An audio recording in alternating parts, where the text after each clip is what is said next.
எந்த மக்களும் இலவச வேணும்னு கேட்கணும். நீங்கள் வலுக்கட்டாயமாக திணிக்கிறீங்க. ஒரு காலகட்டத்தில் 10.5 லட்சம் கோடியில் இன்றைக்கி நான் நிற்கிறேன், 1 லட்சம் கோடி வட்டியில் நிற்கிறேன். இவங்க சொல்கிறது, இப்போ என் தம்பி விஜய் சொல்லியிருக்கிறது இலவச அறிவிப்பு இருக்குல்ல, அதை நிறைவேற்றவே மாதம் 1 லட்சம் கோடி. இவங்க எல்லாரும் சொல்லியிருக்கிறது பார்த்தா மாதம் 1.5 லட்சம் 2 லட்சம் கோடி. அப்போ இவங்ககிட்ட காசில் வருவாய் பெருக்கணும் மட்டும் இல்லை. அப்போ என்ன பண்ணணும்னா கடன் பெறணும். கடன் பெறணும்னா ஒரு ஈடு கேட்பான், ஒரு அடமானம் கேட்பான். அது மக்களின் நலத்தையும் மண்ணின் வளத்தையும் நாட்டையும் அடமானம் வைக்கணும். 10.5 லட்சம் கோடி, அப்புறம் 20 லட்சம் கோடி ஆகும். அப்போ அதுக்கு 2 லட்சம் கோடி வட்டி வரும். நம்ம நாட்டின் பட்ஜெட்டே 3 லட்சம் கோடி தான். அதில் வட்டி 2 லட்சம் கோடி போயிட்டுன்னா 1 லட்சம் கோடிக்கு நீ ஒன்றும் பண்ண முடியாது. வாத்தியாருக்கும் சம்பளம் கொடுக்க முடியாது, மருத்துவருக்கும் சம்பளம் கொடுக்க முடியாது, போக்குவரத்தும் ஓசி அதுலேயும் ஒரு பணம் வராது. கண்டக்டர் டிரைவருக்கும் சம்பளம் கொடுக்க முடியாது, புதுசாக பேருந்து வாங்க முடியாது, ஒரு ஏலவும் பண்ண முடியாது. நீ போய் செத்து கடற்கரையெல்லாம் படுத்துக்குவேன். நான் வெறுப்பில் வந்து கடற்கரை குத்தி பேத்தறிஞ்சிட்டு வேறு வேலை செய்யணும். எங்களை கடங்கரை பயலாக்கிட்டு ஒன்றும் இல்லை, பொருளாதாரத்தில் வீழ்ச்சி அரசிட்ட கையானால ஒன்றும் இல்லை. இப்போவே ஆத்தியாருக்கு சம்பளம் கொடுக்க முடியலன்னு தெரியும், உங்களுக்கு தெரியும். யாருக்கும் பணம் கொடுக்க முடியல, பழைய ஓய்வூதியத்தை கொடுக்க முடியல. இந்த நிலைமை நீட்டிச்சா மொத்தமாக முடியும். அப்போது இலங்கையில், நேபாளில், பங்களாதேஷில் வந்தது நாட்டில் வரும் சத்தியமாக வரும். அதுக்கு முன்னாடி எச்சரித்து உங்கள் பிள்ளை எனக்கு ஓட்டை போட்டு நாட்டை கொடுத்துட்டு நிம்மதியாரு நம்ம உண்ண உணவு, உடுக்க உடை, உறங்க இடம், வாழ்விடம், இது மூன்றும் அடிப்படை, ஒரு ஃபண்டமெண்டல் ரைட்ஸ். இது மூன்றையும் ஒரு அரசு கொடுக்க தவறிட்டால் அந்த சமூகம் குற்ற சமூகமாகத்தான் மாறும் என்று திரு குன்றக்குடி அடிகளார் என்கிற பெருந்தகை நமக்கு சொல்கிறார். ஆனால் இந்த அடிப்படையை நிறைவேற்றவில்லை. அதற்கு மேம்பட்ட வாழ்வு கல்வி. கல்விதான் சமூகத்தை ஒழுங்குபடுத்தும், மேம்படுத்தும், சீர்படுத்தும். கல்விதான் அனைத்து. கல்வியிலிருந்துதான் எல்லாமே தொடங்கும். அப்ப ஒரு நாட்டின் செல்வத்திலே ஆகப்பெரும் செல்வம் அறிவு செல்வம் தான், கல்வி செல்வம் தான். அதை தனிப்பெரும் முதலாளிகளின் லாப குவியலுக்கான தொழிலாக மாற்றியது இந்த அரசு.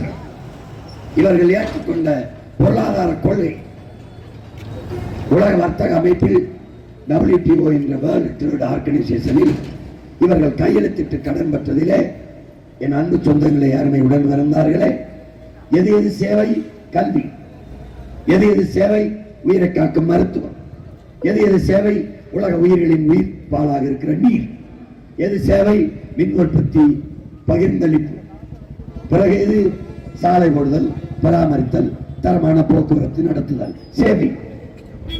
ஆனால் இதையெல்லாம் அந்த வர்த்தக அமைப்பிற்கு இவர்கள் ஏற்றுக்கொண்ட பொருளாதார கொள்கைக்கு, இவர்கள் பொருளாதார கொள்கை என்ன? தனியார் மயம், தாராளமயம், உலகமயம், பிரைவேட்டைசேஷன், லிபரலைசேஷன், குளோபலைசேஷன். இதிலே உலகம் சந்தையாகிறது. தனிப்பெரும் முதலாளிகளின் வேட்டைக்காடாக ஒவ்வொரு நாடும் ஆகிறது. நிலமும் வளமும் பெரும் முதலாளிகளின் வேட்டைக்காடாக மாறுகிறது. தாராளமயம், யாரும் வரலாம், எவ்வளவு வேணாலும் நீரை எடுக்கலாம், எவ்வளவு வேணாலும் மனித உழைப்பை சுரண்டலாம், எவ்வளவு வேணாலும் மின்சாரத்தை பயன்படுத்திக் கொள்ளலாம். தாராளமயம், தடையற்ற சந்தை.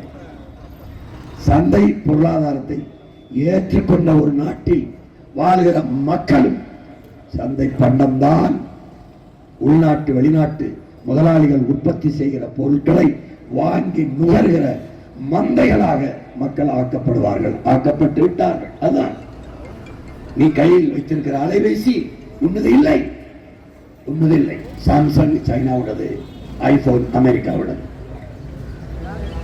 அதில் இருக்கிற அட்டை அது உன்னோடது இல்லை, சிம் கார்டு உன்னோடது, பெரும் முதலாளிகளோட. நீ மூச்சு விடுவதை கூட அவன் கவனித்துக் கொண்டிருப்பான். எந்த தனி மனித நகர்வும் சுதந்திரமும் கிடையாது. தனி மனிதனுக்கு சுதந்திரம் என்பதே கிடையாது என்று நாட்டின் உயர்ந்த நீதியில் போய் சொல்லுகிறார். உயர்ந்த நீதி சொல்லுது, தனித்தனி மனிதனுக்கான சுதந்திரம் தான் ஒட்டுமொத்த நாட்டுக்கான சுதந்திரம் என்று தெரியாத பைத்தியங்களிடம் நாட்டை அதிகாரத்தை கொடுத்து விட்டு சொல்லுவான். ஃப்ரீடம் ஆஃப் ஸ்பீச், கருத்து சுதந்திரம். கருத்து எங்க இருக்கு? கருத்து சொன்னா கருத்தை எரிப்பான். இது சுதந்திரம்.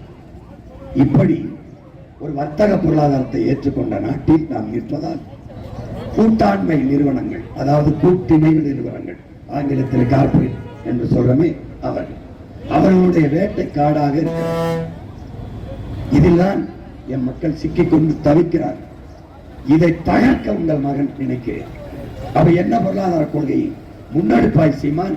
தற்சார்பு, பசுமை, தாய்மை பொருளாதார கொள்கையை முன்னெடுக்கிறேன். அதை எப்படி கொண்டு போறேன் என்பதை இவ்விடத்தில் இல்லை, உங்கள் மகன் காட்டுகிறேன். நீ விவசாயத்தை, வேளாண்மையை முன்னிறுத்தி கட்டமைக்கப்படுகிற பொருளாதாரம் பசுமை பொருளாதாரம்.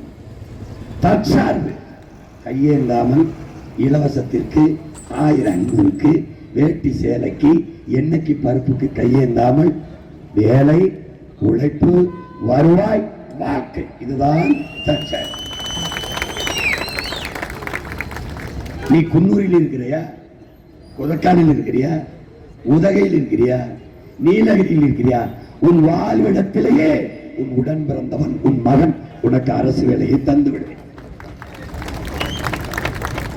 தேயிலை ஆலைகளை தமிழ் தேசிய அரசு, தமிழ்நாட்டு அரசு தன்மைப்படுத்தும். அங்க வேலை செய்யற எல்லாருக்கும் அரசு வேலையை உறுதிப்படுத்தும்.